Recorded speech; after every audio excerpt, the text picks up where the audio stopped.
Hello मंडळी, कसे आहात सर्वजण? स्वागत आहे तुमचं पिकाचू वर्ल्ड या यूट्यूब चॅनलमध्ये.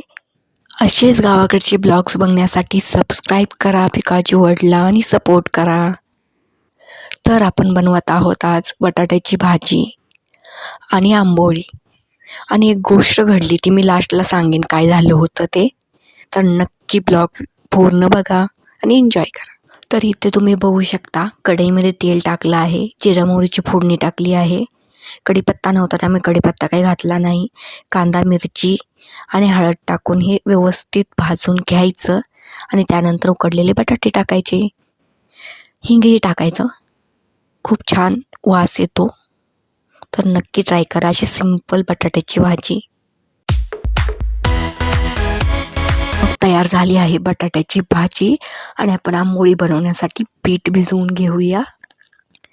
तर आपल्याला हवं तेवढं पीठ चाळून घ्यायचं एका भांड्यामध्ये. त्यात नमक टाकायचं, बाकी काहीच नाही टाकायचं. नमक टाकायचं, पाणी टाकून पातळ असं बनवून घ्यायचं आणि एक अर्धा ते 1 तासभर ते भिजण्यासाठी ठेवून द्यायचं. असं मी तांदळाच्या आणि गव्हाच्या पिठाच्या आंबोळ्या तयार केल्या होत्या.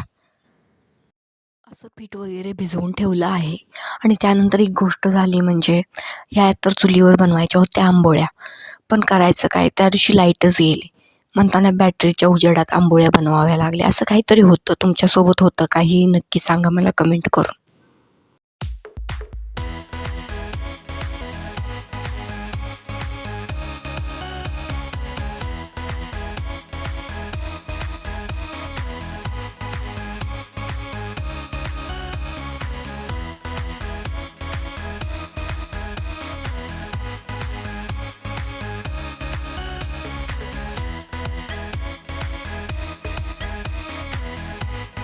अशा प्रकारे आम्ही बॅटरीच्या उजेडावरती आंबोळ्या बनवून घेतल्या आणि सगळं तयार झालं.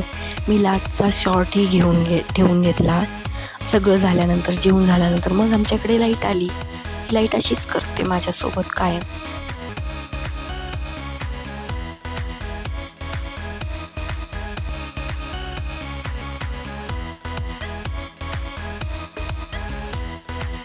लॉंग व्हिडिओ कसा वाटतो किंवा मिनी ब्लॉग कसे वाटतात नक्की मला कमेंट करून सांगत जा.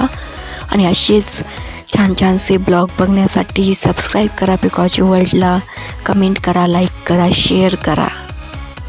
भेटू मग नवीन व्हिडिओमध्ये नवीन रेसिपी घेऊन. चला तर मग तोपर्यंत बाय बाय.